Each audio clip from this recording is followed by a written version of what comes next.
Kapitolyo, Kapitolyo! Biyaheng Kapitolyo. Ang programa ng bawat Batanggenyo. Biyaheng Kapitolyo. Mapapakinggan ang mga napapanahong mga balita. Biyaheng Kapitolyo. Mga kaganapan sa loob at labas ng lalawigan ng Batangas. Biyaheng Kapitolyo. Tatalakay sa mga proyekto ng ating pamahalaang panlalawigan. Health, education, livelihood, protection of life, environment, and property. Tara na! Sakay na! At samahan ang buong pangkat ng patrol ng Kapitolyo patungo sa isang magiting na lalawigan ng Batangas. Dito sa biyaheng hindi ikaw maiiwan. Kapitolyo, Kapitolyo! Kasama ang inyong mga kapasada ngayong araw ng Miyerkules. Vincent Altar, Ornal Tabares Jr. Kapitolyo, Kapitolyo! Broadcasting live mula sa Batangas Provincial Information Office Media Center. Ito ang inyong biyaheng Kapitolyo. Kapitolyo, Kapitolyo!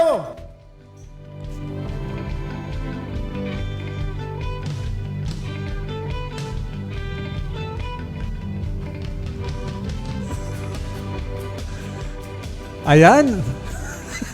Alas 9:30 na. Alay biyaheng Kapitolyo na. Ayan, magandang umaga po. Ngayon po ay January 31, 2024. Another Wednesday morning at papasada na naman po tayo ngayong araw ng Miyerkules para sa mga masasayang kwentuhan at bahaginan. Gayon din ang mga napapanahong paksa at pagbabalita. Ayan, sir. Ayan. At ako'y medyo na-distract sa pagkaka-intro ni Sir Froilan. Ito ang inyo. Grabe. At speaking pala, na sila ngayon ay ang ating team ay papunta ng pagkilatan kasama ng ating mga kaibigan mula sa Pitikaw para Ayan. sa ating summer campaign. Pero syempre, kasama nyo pa rin po ang mga boses na maghahatid sa inyo ng walang patid na good vibes mula po sa inyong Wednesday Handsome Duo kasama si Sir Vincent Altar and Ornal Tabares Jr. Ayan po, grabe. Laka ng boses. Huwag po kayong magtataka kung bakit pawang boses lamang po ng handsome duo ang inyong napapakinggan ngayong araw dahil ang napakasipag nating good vibes ay meron lamang pong mga importanteng inaasikaso at dinadaluhang mga aktibidad at pagpupulo ngayong araw. Pero wika nga niya, sir, ay but to wait, there's more. Dahil makakasama at mapapakinggan naman natin po ang ating good vibes. Yan, Ngayong araw po ng Biyernes, kasama naman po ang ating masisipag na sina Sir Jonathan at si Tita Ma'am Millicent ngayong Friday edition po ng ating Biyaheng Kapitolyo. Grabe sir, no? Bilis ng buwan. Talagang bukas ay Pebrero na agad. Oo, pero di ka sabi sobrang haba nga daw ng buwan ng sir. Enero. Oo. Ayan na nga, oo. Yung pala yun. Parang ng sapaw. Ayan, pero bago ang lahat, kapit lamang po at walang bibitaw sa ating pong pagbiyahe ngayong umaga dahil sa isang bahaginan pong tiyak na kapupulutan ng aral at inspirasyon ang inyong matutunghayan kasama ang pinakabagong hinirang bilang Miss Universe Philippines Batangas kung ano nga ang mga naging hamon at mga pinagdaanan ng ating panauhing kandidata ngayong araw. Atin pong aalamin sa pasanang kwentuhan maya-maya po lamang. Yan, kaabang-abang. At syempre, hindi rin naman po mawawala sa ating pagbiyahe ngayong araw ang ating pagpasada sa mga naging kaganapan sa loob at labas ng bakuran ng Kapitolyo. Gayon din syempre ang mga pampublikong anunsyo na dapat malaman ng ating kababayan. Ayan, at ang lahat ng yan ay dito lamang po sa ating pagbiyahe kung saan hindi ikaw maiiwan. Kaya naman sakay na po at samahan kaming muli sa isa na namang oras ng kwentuhan, talakayan at mga pagbabalita. Alay din nila ang huihan sa programa ng bawat Batanggenyo. Ang opisyal na programang pagradyo ng pamahalaang panlalawigan ng Batangas, ito ang ating Biyaheng Kapitolyo.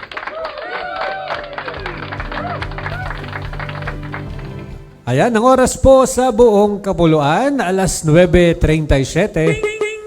Sa panibagong yugto ng ating pagpasada, tayo po muna ay manalangin, humingi ng gabay at patnubay na iahatid sa atin ni Cheryl May Halili.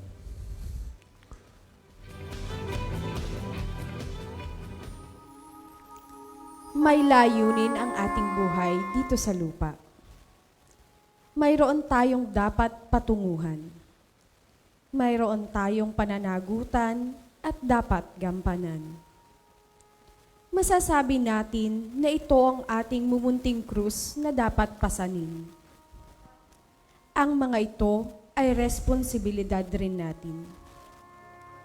Ang lahat ng pasanin ay magdadala sa atin sa kabutihan kung susundin natin ang halimbawa ng Panginoon. Panginoon, tinanggap mo ang krus na mabigat. Isa kami sa mga nagpatong ng krus sa iyong mga balikat. Ikaw ang nagbayad sa mga nagawa naming pagkakamali. Ngunit pagpapatawad ang iyong isinukli sa aming pagkakasala. At pag-ibig ang iyong ibinigay sa bawat naming pagkukulang. Kay buti mo, Panginoon, subalit ano ang aming iginanti sa iyo? Ayaw na naming magtiis o magpasakit. Kaya naman lagit-lagi, turuan mo kami, Panginoon, maging katulad mo. Amen.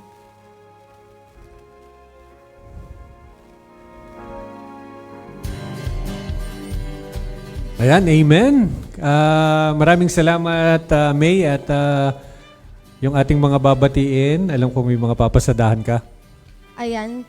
Maganda at mapagpalang araw po ng Miyerkules sa ating lahat, sa ating mga kababayang nasa kanilang mga sasakyan, mapapribado o pampubliko man po ito, at yung pong mga nasa kanilang mga tahanan dahil tayo po ay sabayang napapakinggan sa himpilang 95.9 FM Radyo Totoo. Gayon din po, we are streaming live sa ating official Facebook page na Batangas PIO. Kaya naman po, ang ating pong pagbati ng good morning kina Tita Millicent Ramos, kina Joshua Sayaman, Tita Shirley Balmes, Maripe Panopio Tumambing, Francis Mila, Tita Nenet Ona, kay Tita Lota Lailo, kay Ma'am Nitz Lapa na lagi nakasubaybay po sa atin, kay Cashel Cacantos, kay Tita Nilia Dibilia, kay Tita Ella Kayabat, kay Tito Roger, kay Lina Ling Cruz Evora, kay Junjun Hara de Chavez, ganun din po kay Vincent Roy de Chavez, kay Jansen Olimba, at ganun din po sa lahat na nakatutok at nakasubaybay sa atin. Good morning po.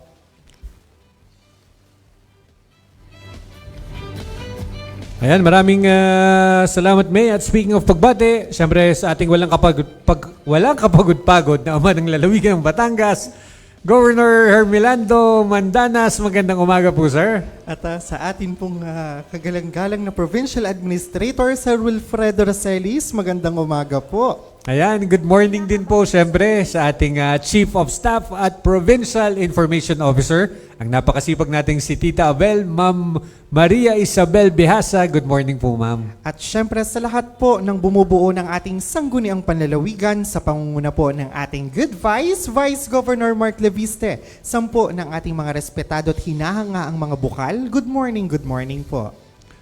Ayan, at ang oras po, alas 9:41 ng umaga. Ayan, wala pong maglilipat ng himpilan. Sa susunod pong kabanata ng biyaheng Kapitolyo, dadako na po tayo sa ating pasadang kwentuhan kasama ang hinirang na Miss Universe Philippines Batangas 2024 sa pagbabalik po ng inyong biyaheng Kapitolyo. Simpleng tips para sa malusog na pangangatawan. Kumain ng 5 hanggang 6 na small meals kada araw. Karamihan sa mga nutritionists ay inirekomenda ang ganitong dami ng pagkain. Sa ganitong paraan ay mababawasan ng bigla ang pagtaas ng sugar sa katawan at pag-iwas sa pagkain ng madami dahil sa gutom. Uminom ng 8 hanggang 10 baso ng tubig. Ang pag-inom ng tubig ay maaaring makapigil sa pagkakaroon ng kidney infections, kidney stones, migraine, constipation at wrinkles. Nakapagpapalambot at nakapagpapaganda din ito ng balat. Matulog ng 7 hanggang 8 oras kada araw. Ang pagtulog at pagpapahinga ay nakapagpapataas ng energy ng katawan. Umakyat ng 1 hanggang 2 baitang na hagdan bilang exercise. Nakakabuti ang pag-ehersisyo para sa ating puso at kasukasuan. Ang katamtamang pag-ehersisyo ay makakapigil sa diabetes at pagiging obese. Iwasan ang mga hindi healthy at gawain tulad ng paninigarilyo, pag-inom ng alak na nakakasira ng brain cells, paggamit ng mga ipinagbabawal na gamot at sobrang pagkain ng matataba para humaba ang buhay. Kumain ng gulay at prutas upang maiwasan ang pagkakaroon ng heart disease, high cholesterol, high blood pressure, problema sa pagdumi at kidney stones. Ang mga kulay berde na gulay tulad ng pechay, kangkong, talbos ng kamote at repolyo ay nagtataglay ng maraming vitamins at minerals. At ang mga masustansyang prutas naman ay ang saging, mansanas, carrots at kamatis. Tumawa ng 15 minuto kada araw. Ang pagtawa ay nakapagpapababa ng stress hormones na tinatawag na cortisol, samantalang endorphins naman ang tawag sa mga good hormones na siyang dahilan ng pagiging masaya at nakapagpapalakas ng immune system. Maging masigasig sa trabaho. Pumili ng trabaho na naaayon sa kagustuhan. Magkaroon ng lifetime partner. Ang pagkakaroon ng kapareha na napagsasabihan ng problema ay nakakatanggal ng stress. Palagi nating tandaan, ang kalusugan ay kayamanan. Kapitolyo, Kapitolyo! Biyaheng Kapitolyo. Ang programa ng bawat Batanggenyo. Biyaheng Kapitolyo. Mapapakinggan ang mga napapanahong mga balita. Biyaheng Kapitolyo. Mga kaganapan sa loob at labas ng lalawigan ng Batangas. Biyaheng Kapitolyo. Tatalakay sa mga proyekto ng ating pamahalaang panlalawigan. Health, education, livelihood, protection of life, environment, and property. Tara na! Sakay na! At samahan ang buong pangkat ng patrol ng Kapitolyo patungo sa isang magiting na lalawigan ng Batangas. Dito sa biyaheng hindi ikaw maiiwan. Kapitolyo! Kapitolyo!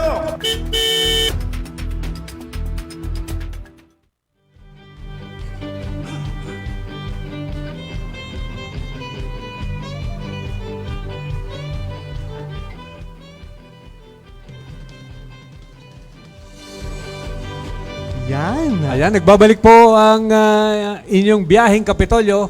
At gaya nga po ng ating nabanggit kanina bago ang ating patalastas, tayo po ngayon ay napaka-swerte. Ayan, okay. At na napagbigyan at na paglaanan ng oras ng ating panauhin ngayong umaga na syempre isa sa mga ipinagmamalaki ng ating lalawigan. Ang ating bidang Genya o bidang Batanggenya ngayong araw at talagang buhay na patotoo, sir, sa kung ano nga ang ganda, husay at talino na mayroon o ang tinataglay ng isang Batanggenya ay parang nadidini na sa ating panauhin ngayong araw. Kaya naman ngayong umaga po sa ating pasadang kwentuhan, ating pong batiin na ng good morning at Alae Universe, si Miss Binibining Maristela Ilagan Lat. Good morning, good morning. Ayan, welcome sa biyaheng Kapitolyo. Alae Universe! Ayun. Parang yun yung talagang branding natin when it comes to greeting, Yes, no? po. Parang kung sa tourism ay may mabuhay, sa Miss Universe ay may... Alae Universe! Ayun.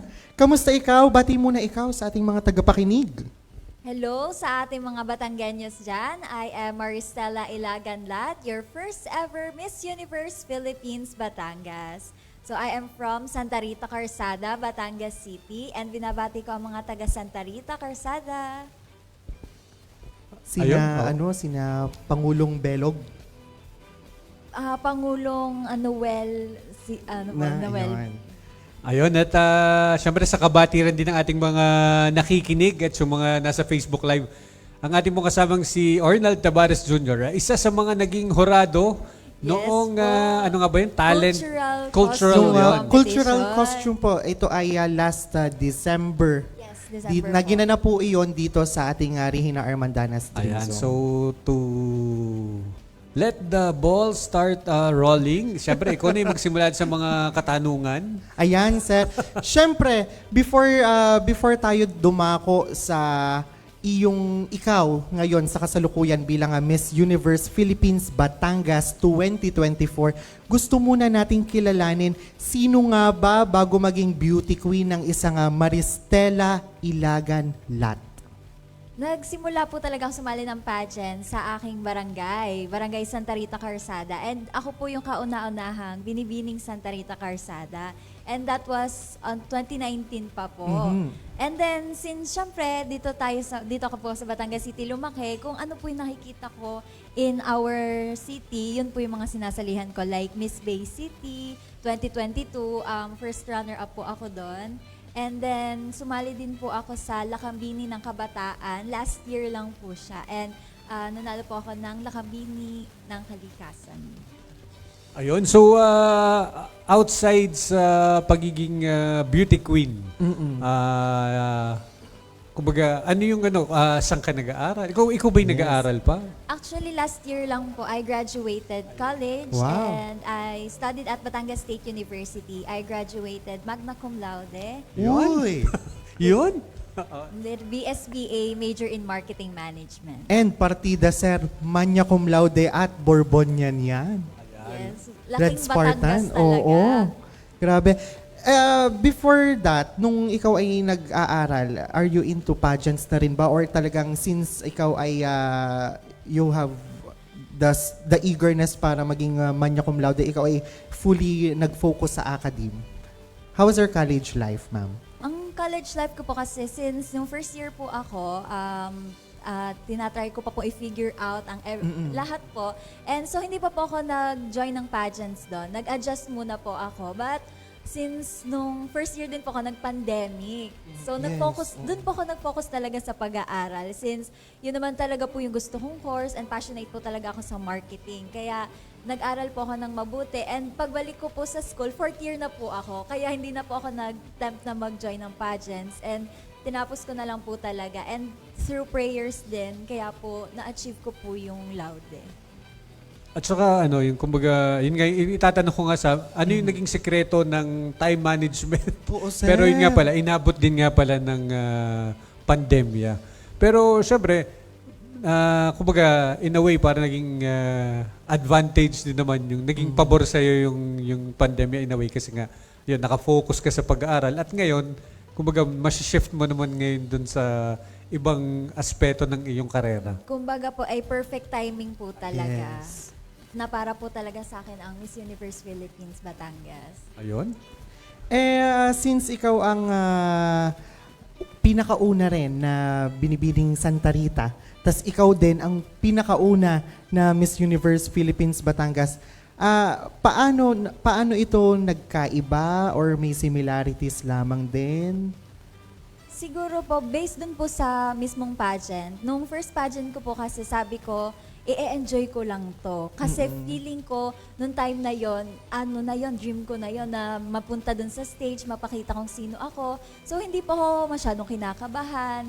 Ine-enjoy ko lang talaga yung moment. And sabi ko din sa Miss Universe Philippines Batangas, nung nandun ako sa stage na yon, bakit pa ako kakabahan? Ito na yung pangarap ko. Kaya in-enjoy ko lang po para kung ano man po ang mangyari, kung anong will po ni Lord sa akin, tanggap ko po yun. At saka yun yung isang curious ako malaman. Paano mo pinaprepare ang sarili mo sa mga ganyang mga gawain? Kasi syempre, hindi maiwasan. May pressure, may nervyos. Opo. So, kumbaga, bilang, syempre, bata ka pa rin naman. Kumbaga, parang, ano yung ginagawa mo sa sarili mo para maging handa ka for the moment Yes. pag akyat ng entablado? Madami po talaga kasing preparations. Mentally, physically, emotionally. Talagang lahat po talaga ng, about sa sarili na prepare po talaga siya. And since madami pong, may nasalihan na po ako before, kailangan po nung pasarela training, Q&A training. But dito po sa Miss Universe Philippines Batangas, feeling ko ang nagdala po talaga sa akin is kung ano po yung na-establish na po sa akin as a person. And mahalaga din po talaga yon na magpakatotoo ka sa sarili mo. Kung sino ka talaga, yun ang ipakita mo. Napaka-genuine, sir, no? Kasi sabi nga nila ay kung sino ka ay nagre-reflect yun sa kinang ng koronang suot mo ngayon. Parang yun yung kasabihan eh. Going back, ikaw ba ay nahirapan din? Talagang ikaw ba ay may pinagdaanan din na talagang masasabi mo na na-challenge ako as I go through this journey towards the crown? Meron po talagang challenge na ganon. And buti na lang po, nung beginning lang, nung simula lang po nung pageant na to, nagkaroon ng challenge. Kasi feeling ko sa sarili ko, hindi pa ako prepared. Sabi ko, Mami, baka hindi pa ako prepared. Sabi ko sa mom ko, na baka hindi ko makayanan kasi madami po siyang journey talaga. Yung madami pong events, madami pong talagang gagawin. And sabi nila sa akin, habang bata ka pa, hanggat kaya mo pa, mag-start ka na dyan sa journey mo na yan. And na-realize ko din po kasi na bilang isang Batanggenya, kailangan strong ka. Dapat barako ka. Dapat kaya mo lahat ng pagdadaanan na yan. Ayan, at speaking of nabanggit mo ang iyong mom, ang iyong parents, curious lang ako, fully invested din ba ang iyong family sa pagsali mo sa mga ganyan? O parang ikaw lang, pinilit mo lang si daddy at si mami, ikaw lang may gusto, o si mami at si daddy may gusto, ayaw mo naman? Meron mga ganong kwento? Actually po, joining here at Miss Universe Philippines Batangas, ang nag-push po talaga sa akin is yung family ko po talaga. However po, growing up with my sister po and my mom, pageant fans na po talaga sila. And I watched beauty pageants. And aside from that, yung mom ko po joined pageants before, as well as my sister. And the reason why I started to join pageants is that they believed in me. They are my inspirations. I look up to them. And nung naniwala sila sa akin, naisip ko din na bakit hindi ako maniniwala sa sarili ko kung yung mismong inspiration ko ay naniniwala sa akin. Yun sana, sir, yung aking isang itatanong kung siya ba ay una sa kanilang pamilya o ang kanilang maging beauty queen. Pero, nasagot na niya at siya pala naman pala ay may pinagmanahan. Oo. Parang kitang-kita naman nga. Kung Grabe. pwede lamang iikot yung camera, makikita Kaya talaga na nga po. kita yung pruweba. Pero, eto, since check na tayo, ganda, check. Talino, manya cum laude, check. Husay, check. Advokasya bilang isang beauty queen. Ano ba ang dala-dala o binibitbit na advokasya ng isang Miss Universe Philippines Batangas? Ang advocacy ko po is started by my parents po. 13 years na po kami nag-outreach program. Wow. And this is entitled, Isang Lapis, Isang Papel, Unang Baitang para sa Kinabukasan. Ang storya po talaga nun ay yung tita ko po is nagtuturo po siya sa isang elementary school. And during breaks po, wala pong makain yung students, ganun po. And wala din po silang mga gamit kapag papasok. Na-touch po yung hearts ng parents ko, kaya nag-start po sila ng outreach program. Nagsimula po yun na isang lapis, isang papel, and every year po, ginagawa na po namin siya kasi para naman in a way na maging masaya yung mga bata, matulungan sila in reaching their dreams. So far ay ito nga proyekto nga isang lapis, isang papel. Gaano na kalaki yung scope o yung na nararating ng proyektong ito, yung mga bata na natulungan ng project na ito? Nagsimula po kami sa isang school lang. Tapos may nakakwentuhan po yung friend ng mom ko na kinento din yung storya ng mga bata na nahihirapan sila sa pagpasok nila sa school.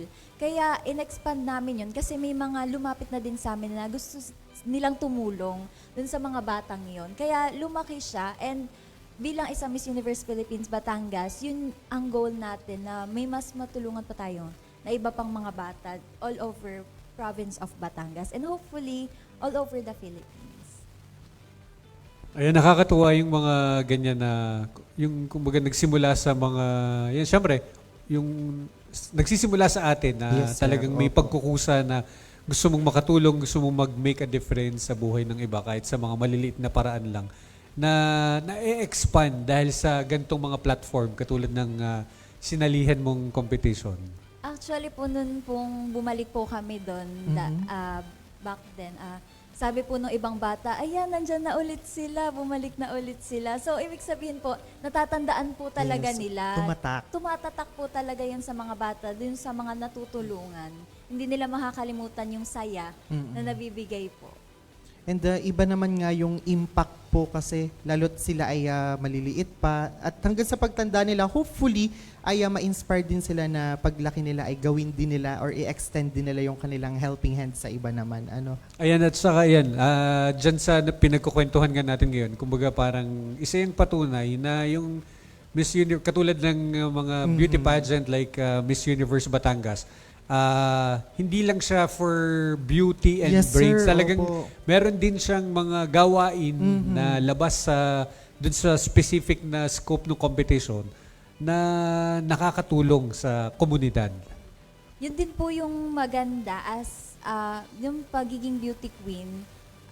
Minsan po hindi pa din po ako makapaniwala na andito ako kasi dati po no nag-screening na ako po yung nag-screen sa Binibining Santa Rita Calzada na sinabi ng isang nag-screen na ako daw po yung inspiration niya na nakaka-touch po kasi may mga nare-reach po talaga yung pagiging isang beauty queen.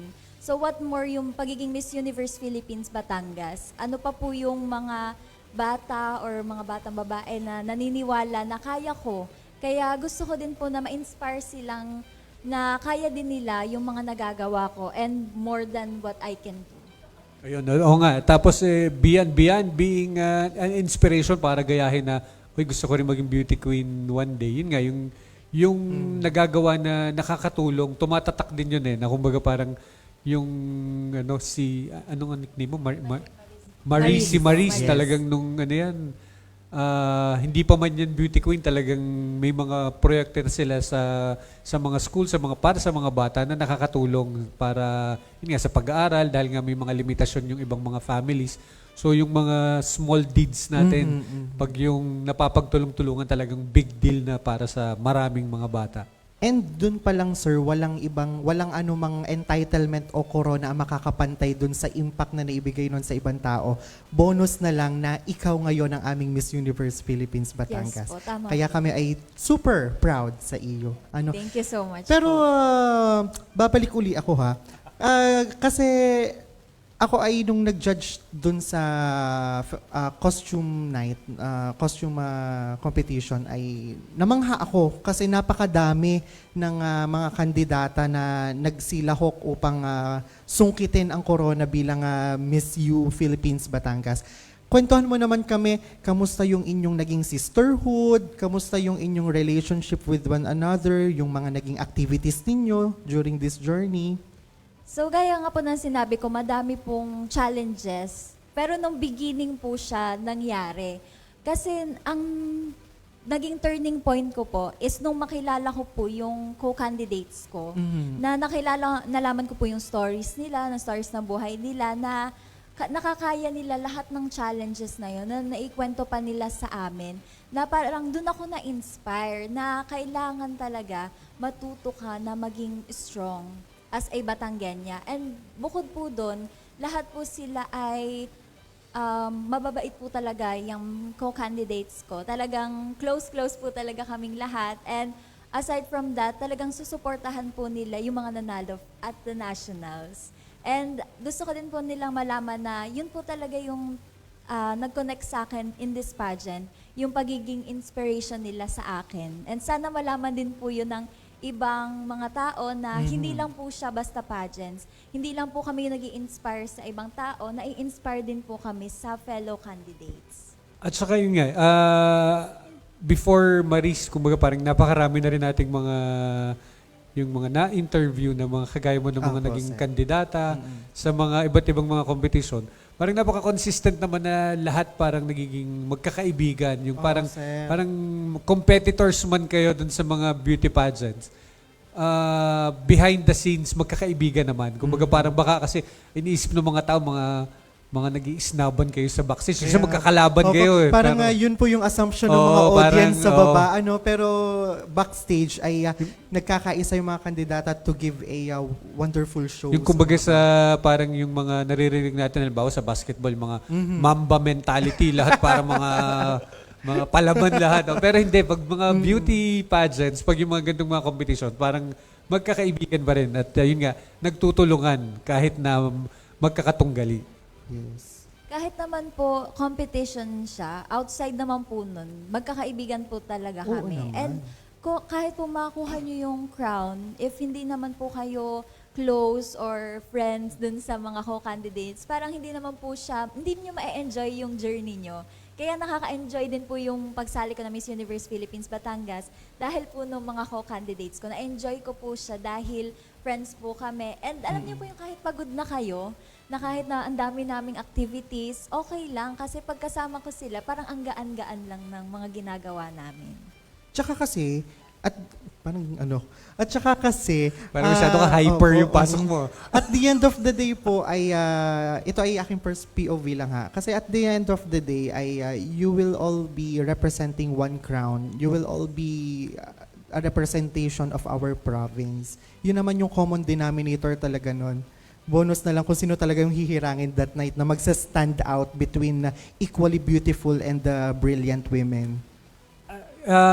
Maiba lang ako ng anggulo dun sa ano. Hindi ko alam kung pwede itong tanong o pwedeng sagutin basta. Yung pagsali ba sa mga gandang competition, paano yung mga, halimbawa yung sa financial, yung sa gastos? Yes. Oo. Magastos ba? At yung kumbaga parang, baka mamaya parang may mga individual o family lang na nakakasali kasi yung iba walang kakayahan kaya hindi na lang sumasali. Magastos din ba ang sumali sa mga beauty pageants? Actually po, kaya ko po nairaos yung pagsali ko ng Miss Universe Philippines Batangas is through sponsorship din po talaga. Talagang may mga tao po na handang tumulong para sa pagsali ko po ng Miss Universe Philippines Batangas. And yun nga po pinagpapasalamat ko po talaga na ang dami pong tumulong sa akin. And hindi lang po ito tagumpay ko. Tagumpay din po ng sponsors, ng mga tumulong po sa akin. And same din po sa nationals, if matutulungan po talaga ako ng fellow Batanggenyos, talaga pong ito po ay laban po natin, hindi laban ko lang. Nakakatuwa na marinig na kumbaga yun nga na may bayanihan din sa Yes, mga sir. ganitong Oo. mga competitions. At alam ko po dito sa Batangas, napaka-strong ng bayanihan spirit natin. Yes, Kasi oo. nakita ko po yun first hand nung Taal Volcano eruption, nung po nag-volunteer po ako doon. Kitang-kita ko po na willing to help po talaga sila, especially to our fellow Batanggenyos. And sir, yung sa pagbigay ng tulong to support or to be one of her sponsor, hindi lang kasi yun basta pride ng isang tao na ikaw ay taga dito din. Pero yun ay more of paniniwala na kaya mo. Yes Paniniwala po, nila tama sa iyo po. mismo. Ayun. And yun, nabanggit niya, sir, yung sa mga Taal Volcano eruption. Ibig sabihin, ever since talaga, ikaw ay fully active at affiliated na sa pagtulong? Yes po. Aside from that po nung pandemic, natulong din po kami dun sa mga community pantry. And recently po, nanalo din po ako na SK Councilor sa Santa Rita Calzada. Because I'm willing to help din po and give back to our community. Kasi para po sa akin, nakikita ko po yung home ko na po talaga ang Santa Rita Calzada. And handa po akong tumulong lagi sa kanila. Yun, para paulit-ulit ako, nakakatuwa. Nakakatuwang malaman na yun, kumbaga parang despite yung, siyempre sigurado busy yung schedule, nagawan mo pa, tsaka yung talagang ikaw yung, sabi mo nga lang na talagang kusang loob na talagang gusto mong makapaglingkod, makatulong. So talagang nagawan mo pa rin ng paraan na Yes, sir. maging involved sa ating sa community service through the Sangguniang Kabataan. Nakakatawa talaga. Yes po. At ito ay under ni... Nung former SK Chairman Von Ayap. Ayan. Yes po. At isa ngayon sa nakita ko na nakasuporta sa iyo during your journey. Yes po. Ano? Siya po talaga, nung sumali po ako ng Binimini Santa Rita Calzada, siya po ang SK chairman. So since then po, naniwala na po talaga siya sa akin. And hindi ko po makakalimutan yung time na sabi niya po sa akin, papanoodin pa din daw niya ako kahit hindi na siya SK chairman kasi naniniwala po siya sa akin na kaya ko daw po talaga. And actually, sa lahat ng mga kaibigan at kakilala niya, ganun din siya. Kaya nakakatuwa ang taong yan. Yes po. Shout out, good morning Shout kay out former SK Kuya Chairman Von Ayap. Ayan. Eto sir, may nag-comment sa ating comment section. Okay lang ba na ibato natin ito? May nagtatanong, Ma'am Maris. Okay lang? Ayan. Okay lang itanong? Okay.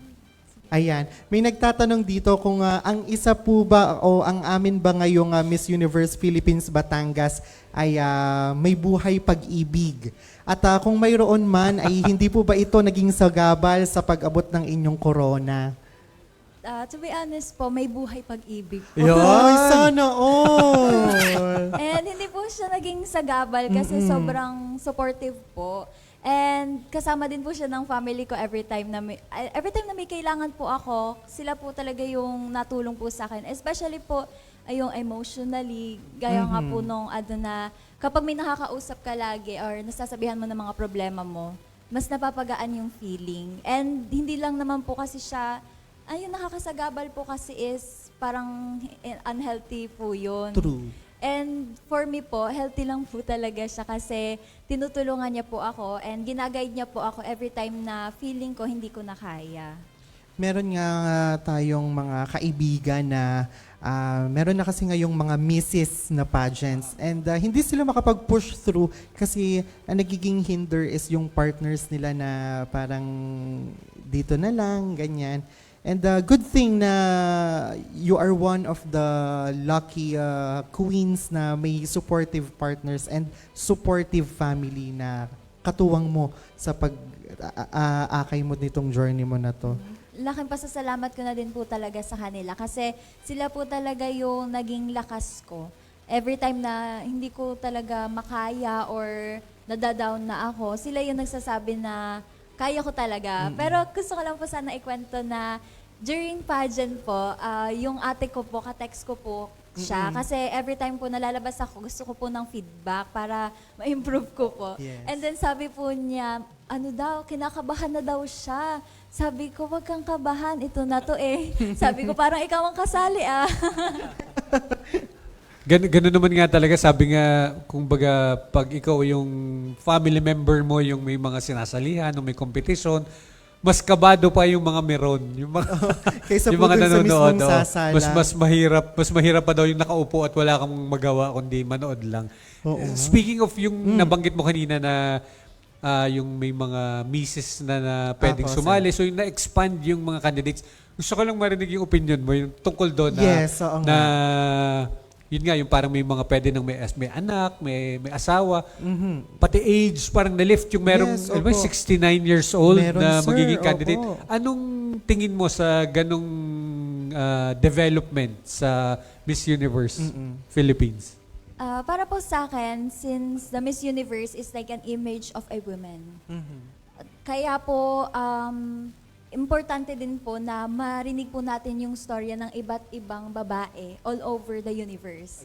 Kaya po, para po sa akin, deserve po nila na magkaroon ng chance na mapakinggan ang kanilang story at ma-inspire ang mga tao. And ang Miss Universe ay isang transformative leader. And as long as nakaya niya yon na maging inspire at magbigay ng something sa ating universe, kaya niyang maging Miss Universe. Yun? Galing. Grabe, kagulo yung mga tao. Palakpakan. Na-excite tuloy Oo. akong mag-antabay sa next stage ng iyong lalakbayin. Pero before that, ito na ang one big question natin ngayong morning. After being the Miss Universe Philippines Batangas 2024, what's next for Miss Mariz Lat?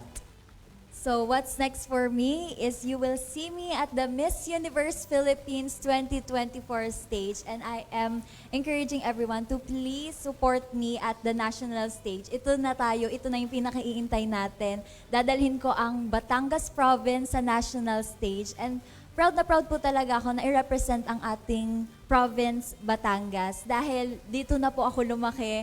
Alam na alam ko na po kung sino po talaga tayo as Batangueños. Ayan. At siguro sir, bigyan po natin ng pagkakataon at ng mabigyang daan na mapasalamatan naman ni na Miss Mariz yung mga nakasama mo, yung mga nakatulong mo at yung ibang gusto mo pang batiin. So gusto ko unang sa lahat, gusto ko po magpasalamat sa aking family na nandito po ang aking mom and dad ngayon. Thank you so much po sa pagsuporta sa ate ko and to Hans, To my Giyab, Ilagan, and Lat family, thank you so much sa laging pagsuporta in every pageants na ginagawa ko. Gusto ko din po magpasalamat sa buong barangay Santa Rita Carsada. At alam kong napuyat po kayo sa panonood ng pageant ko. Sabi nga po nila ay lagapak na ang kaldero sa Santa Rita Carsada. Naunat na. Yes po. And gusto ko din po magpasalamat, lalong-lalo na sa aking mga sponsor, sa lahat po ng tumulong sa akin. Nagpapasalamat po ako and sana hindi pa ito ang huli. Lalaban tayo sa nationals. And gusto ko din po magpasalamat sa co-candidates ko sa isang wonderful journey po talaga na binigay nila sa akin throughout the Miss Universe Philippines Batangas pageant. And of course, to the Miss Universe Philippines Batangas organization sa pag-aalaga sa akin. And I know na lalaban talaga tayo sa nationals. So thank you so much everyone. Ayan, maraming salamat sa paglalaan ng oras, siyempre dito sa atin sa Biyaheng Kapitolyo.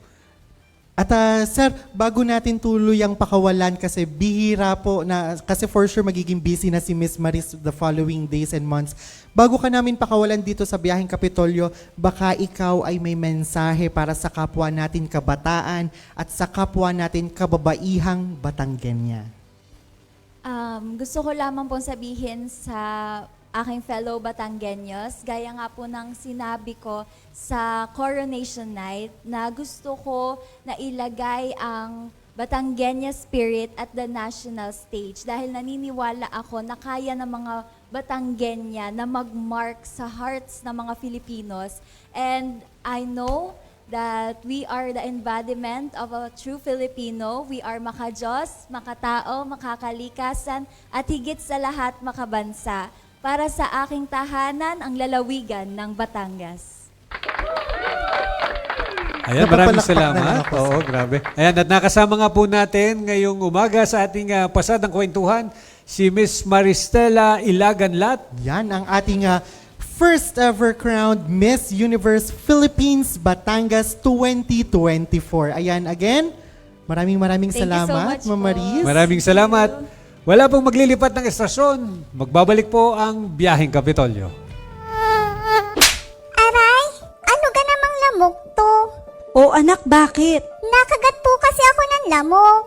Naku, huwag ka magpakagat sa lamok. Uso na naman ngayon ng dengue, anak. Lalo na ngayong tag-ulan. Dengue? Ano ka po yung dengue, Nay? Ang dengue ay isang uri ng impeksyon na sanhi ng virus na dala ng kagat ng lamok na Aedes aegypti. Kadalasan ang may sakit na dengue ay nakararanas ng biglaang pagtaas ng lagnat, matinding sakit ng ulo, pagsakit ng kalamnan at kasukasuan, kawalan ng ganang kumain, pagduduwal at pamamantal sa balat. Kung nararanasan ang mga nasabing sintomas, kinakailangan kumonsulta na kaagad sa pinakamalapit na health center o ospital upang maiwasan ang anumang komplikasyon. Iwasan po natin ang pag-inom ng gamot na hindi nireseta ng doktor. Naagapan ng severe dengue sa agarang pagkonsulta sa doktor at kakaunti lamang sa mga nagkakadengue ang nagiging grabe o severe. Para makaiwas sa dengue, tandaan ang 4S na isinusulong ng Department of Health. Una, search and destroy breeding place.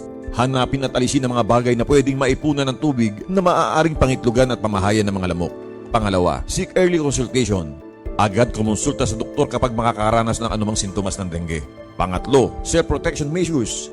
Gumamit ng proteksyon laban sa kagat ng lamok tulad ng insect repellent, magsuot ng mahabang kasuotan, maaaring gumamit din ng kulambo at iba pa. At ang pang-apat, say yes to fogging in times of impending outbreak. Maaring magpausok sa komunidad kung may banta ng dengue outbreak.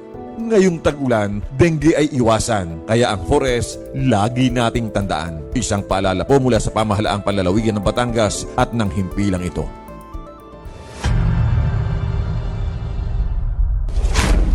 Tay! Lumilindol po! Anak, magtago ka sa lalim ng mesa. Ang lindol or earthquake ay ang pagginig dulot ng biglang paggalaw ng mga bato sa ilalim ng lupa. Paano maiiwasan ang sakuna sa panahong ito? Una, alamin ang ligtas na lugar sa bahay, paaralan at opisina. Kung lumindol, gawin ang drop, cover and hold. Dumapa sa lupa o sahig. Magtago sa ilalim ng matibay na mesa at humawak sa paa nito. Pangalawa, kung nasa labas ng bahay, humanap ng lugar na malayo sa mga gusali, puno, poste ng kuryente at anumang mga bagay na maaaring bumagsak.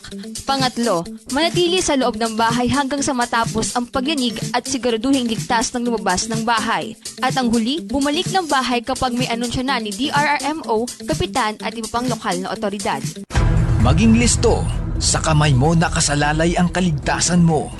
Ito ay hatid sa inyo ng Batangas Provincial Disaster Risk Reduction and Management Council at ng himpilang ito. Kapitolyo! Kapitolyo! Biyaheng Kapitolyo. Ang programa ng bawat Batanggenyo. Biyaheng Kapitolyo. Mapapakinggan ang mga napapanahong mga balita. Biyaheng Kapitolyo. Mga kaganapan sa loob at labas ng lalawigan ng Batangas. Biyaheng Kapitolyo. Tatalakay sa mga proyekto ng ating pamahalaang panlalawigan. Health, education, livelihood, protection of life, environment, and property. Tara na! Sakay na! At samahan ang buong pangkat ng patrol ng Kapitolyo patungo sa isang magiting na lalawigan ng Batangas. Dito sa biyaheng hindi ikaw maiiwan. Kapitolyo! Kapitolyo!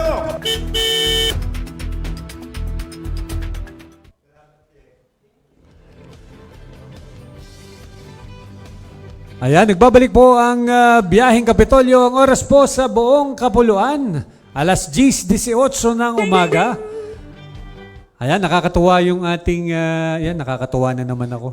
Parang pa ulit-ulit na lang ako nakakatuwa. Nakakatuwa. Naging panauhin doon sa ating pasadang kwentuhan. At saka iba sir yung aking lukso ng dugo pagka beauty queen sa beauty. Parang parang masyado kang... parang high, yung energy mo, energy level mataas.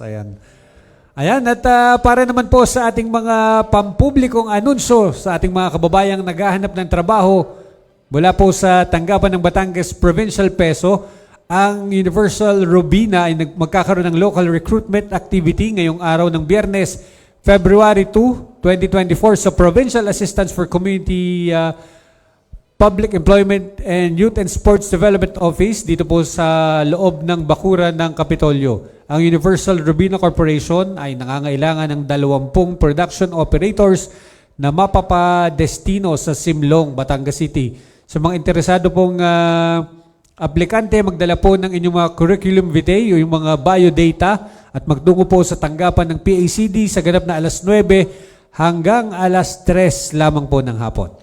At sa atin naman po mga kababayan na nagnanais maglingkod at magtrabaho sa pamahalaang panlalawigan ng Batangas mula po sa Provincial Human Resource and Management Office, mayroon po tayong mga bakanting posisyon na maaari ninyong applyan. At ilan nga po diyan, halimbawa ay ang posisyong Administrative Assistant 1 and Administrative Officer 4 mula po sa ating tanggapan sa Provincial Information Office. Bakante rin po ang mga posisyon na Budget Officer 3 and 2, Administrative Assistant 1 at 2 Administrative Aid 4 sa tanggapan ng Provincial Budgets Office. Kung nais nyo naman pong magtrabaho at maglingkod sa tanggapan ng Provincial Disaster Risk Reduction and Management Office, maaari nyo pong applyan ang 2 bakanting posisyon na Local Disaster Risk Reduction and Management Officer 1 at 1 Administrative Aid 4. At syempre po, sa mga kababayan nating healthcare providers o yung mga healthcare professionals natin dyan na nagnanais dito naman sa gobyerno, sa government. We also have vacant positions for you such as Nurse 1 and Medical Technologist 1 sa Batangas Provincial Hospital, Midwives 1 and 2 sa Don Manuel Memorial District Hospital and Laurel Memorial District Hospital at isa naman pong Administrative Aid 3 dito po sa San Jose District Hospital. At ang mga interesadong aplikante po ay maaaring magpadala ng kani-kanilang mga personal data sheet na may recent passport size picture, kalakip ng photocopy ng Certificate of Eligibility, rating, at license. Kasama na rin ang photocopy ng kanilang TOR o Transcript of Records. Mangyaring ipasa ito sa tanggapan ng Provincial Human Resource and Management Office sa pangunguna ni Ma'am Risa De Sosa o kaya naman ay ipadala via email sa address na phrmobats.recruitment2024@gmail.com. Ayan, samantala sa iba pang pagbabahagi, matatandaan na nitong araw po ng Lunes, nagtungo si Governor Mandanas sa Twin Lakes Hotel sa Laurel, Batangas upang personal na tanggapin ang iba't ibang parangal at pagkilala na iginawad sa pamahalaang panlalawigan ng Batangas ng Department of Tourism region, ng Calabarzon region. Yan at ilan nga po dito sir ay yung ating patungkol dun sa overall tourist experience natin sa pamamagitan po ng iba't ibang mga human capital on tourism and development. Gayon din po ang pagsusulong ng mga bago at umiiral na oportunidad sa domestic tourism ng Calabarzon last 2023. Ayan. Ayan, at Sir Vince, maidagdag ko din lamang po, kasi po saksi kami ni Ornald noon tanggapin ni Governor Mandanas yung naturang parangal at pagkilala na iginawad sa ating lalawigan. At talaga naman pong masasabi namin na talagang kahanga-hanga at hinahangaan ng mga taga-ibang lalawigan ang ating mga tourist destination dito. Lalo na po diyan ang Taal Church natin na talaga namang makasaysayan. Ayan, at kaugnay nga po niyan, atin pong pakinggan ang naging mensahe ni Regional Development Committee Chairman at ating Governor Mandanas sa ginanap na Calabarzon Tourism Excellence Appreciation 2023. At ito ay ginagampanan natin dapat sa lahat ng bahagi, hindi lamang ng Calabarzon, kundi sa buong Pilipinas. Dahil napakadami natin ang puso, diwa, kaluluwa ng mga Pilipino ay dapat natin ibahagi. Kaya nagpapasalamat tayo sa ating pagkakaisa at pagtutulungan. At ang lalawigan ng Batangas, lalawigan ng Cavite, lalawigan ng Laguna, lalawigan ng Rizal, lalawigan ng Quezon, na bumubuo ng Calabarzon, ay tunay na nagkakaisa. Iba't iba ang ating binabahagi. Ang lalawigan ng Batangas, halimbawa, kayo ay buong puso at tunay na maalam at mainit na tinatanggap, ay sinusulong ang mga bagay na meron lamang sa Batangas, meron lamang sa Calabarzon. At ngayon, ang aming sinusulong ay yung ating lahat na may pagmamalaki na tayo ang pinaka-sentro, center of the centro, marine biodiversity. Ano po kulang pa rin ang ating pagpapahayag kung ano baga ito. Na ito rin, hindi lamang napakaganda, kundi tayo lamang sa buong mundo ang pinakasentro na pinakamarami na biodiversity sa ilalim ng dagat. At talo natin ang Australia, Indonesia, lahat talo natin. Ganon din, masasabi natin ng iba pang mga nakakaakit na tanawin. Pero ang pinakamahalaga sa aming palagay ay yung ating pagbabahagi ng ating mundo. Napakasisipag, napakagaganda, napakagagaling ng mga Pilipino. At ang ating diwa ng pagkakaisa naging nagsisimula naman sa Calabarzon. Ito ang dapat natin ibahagi. Yun ang hindi magbibilang, yun ang hindi makikita, mahawakan. Yung masasabi natin yung diwa ng mga nasa Calabarzon, yung mga Tagalog. Pero ganun din ang mga Bisaya, ang mga nasa Mindanao. Kaya ipinaglalaban natin na mabigyan naman ng sapat na kabahagi ng ating pagsusulong, pagpaganda ng kailangan natin sa Calabarzon. Mabuti na lamang at ngayon ang isinabi sa batas na pamagitan ng Supreme Court na dapat talagang madagdagan ang local government. Dahil iba-iba talaga ang mga katangian ng bawat bayan, ng bawat lungsod, ng bawat lalawigan. Kaya sa pamagitan nito, muli at lagi, mangunguna ang ating rehiyon, Calabarzon. Ayan, narinig nga po natin ang siyempre mensahe ng ating Governor Mandanas nitong nakaraan na Calabarzon Tourism Excellence Appreciation. Ayan, at sobra talaga na-appreciate ang mga naging ginagawa at pagkilos ng ating pamahalang panlalawigan patungkol sa turismo. At ang oras po alas 10:27 na, bilis talaga ng oras. Alamin naman natin ang magiging lagay ng panahon mula sa ating weather forecaster ng ating Provincial Disaster Risk Reduction and Management Office. Magandang umaga, Batangas. Narito na po ang magiging lagay ng ating panahon ngayong araw ng Miyerkules, January 31, 2024. Patuloy pa ring umiiral ang northeast monsoon o hanging amihan dito sa bahagi ng Luzon at Visayas, kung saan dala pa rin ito ang malamig na panahon, lalo na sa madaling araw, at mayroon pa rin tayong mga tsansa na mahihinang pag-ulan o pag-ambon dulot ng amihan. Samantala, ang low pressure area na minomonitor natin sa labas ng Philippine Area of Responsibility ay nananatiling mababa ang tsansa na maging bagyo at pumasok sa Philippine Area of Responsibility.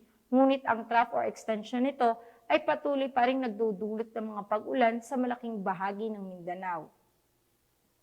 Para naman po sa probinsya ng Batangas, ay makakaranas po tayo ng malamig na panahon sa madaling araw at maaliwalas na panahon naman sa bandang tanghali na may mababang tsansa ng kalat-kalat na pag-ulan.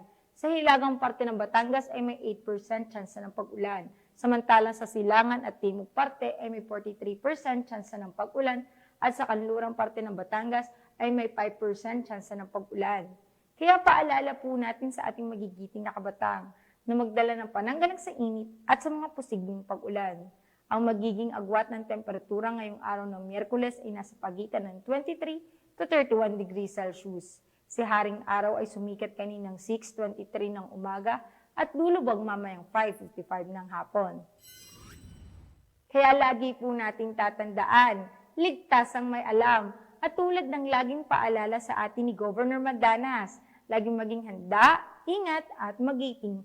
Mula po dito sa Batangas Provincial Disaster Risk Reduction and Management Office, ako po si Raven Nagtasida, nag-uulat. Magandang umaga po. Ayan, maraming salamat kasamang Raven. At tayo po ay nasa huling bahagi na ng ating palatuntunan. Kasamang May, baka may mga babatiin pa? Ayan, Sir Vince, patuloy po nating binabate ang lahat na nakatutok at nakasubaybay sa atin ngayon via Facebook Live, kay Harold Lopez de Guzman, kay yan sa aking tito, sa aking ninong Alessandro Balitaan. Good morning po. Ganon din po sa aking mga tita na nakatutok ngayon, sa Tita Bel, Tita Blanca, Tita Betty. Ganon po din po sa aking mama at sa aking papa, sa Papa Raul at Mama Lisa. Ganon din po sa lahat ng aking kamag-anak dyan sa Bawan, sa Makuha, Balitaan, Montalbo, Ilagan at Halili family. Good morning po. Ayan, at kasamang Arnold, baka may nababatiin ka pa. Alam ko may mga pahabol ka rin. Siguro po ipagbati po ng happy birthday sa ating kasamahan sa PSWDO na si Ate Vanya Peros. Ayan. Happy birthday. At yon, May? Yeah. Sir Vince, syempre pinasasalamatan rin po natin ang lahat ng ating technical crew na kasama ngayong araw. Sa pangunguna po ng ating Director, Direk June Magnaye, Christian Andal, kay Harold, gayan din kay Kurt Bayanay, at kay Jeffrey. Thank you po. Ganon din po kay Tito Roger. Thank you. Ayan, at wala na tayong nakalimutan.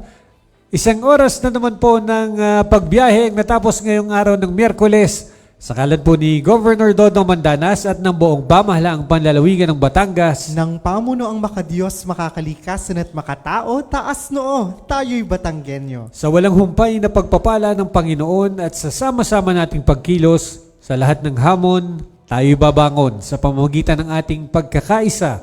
Ipapakita natin ang ating likas na katangian na ang Batangas at ang bawat Batanggenyo magigiting. Ako po si Vincent Altar. Dalangin po namin isang ligtas at mapagpalang araw ng Miyerkules sa inyong lahat. 10 po ng aming samahan, marami pong salamat at magandang buhay. Ako naman po si Ornald Tabares Jr. At lagi po nating tatandaan na anumang pagsubok ang nasa ating harapan, mananatiling ang buhay ay isang maligayang paglalakbay. Ako naman po ang inyong patroller tuwing Miyerkules, Cheryl May Makuha Halili. Kaya naman samahan niyo po uli kami bukas sa ating pagbiyahe dito lamang sa Biyaheng Kapitolyo! Kapitolyo! Biyaheng Kapitolyo. Ang programa ng bawat Batanggenyo. Biyaheng Kapitolyo. Mapapakinggan ang mga napapanahong mga balita. Biyaheng Kapitolyo. Mga kaganapan sa loob at labas ng lalawigan ng Batangas. Biyaheng Kapitolyo. Tatalakay sa mga proyekto ng ating pamahalaang panlalawigan. Health, education, livelihood, protection of life, environment, and property. Tara na! Sakay na! At samahan ang buong pangkat ng patrol ng Kapitolyo patungo sa isang magiting na lalawigan ng Batangas. Dito sa biyaheng hindi ikaw maiiwan. Kapitolyo! Kapitolyo!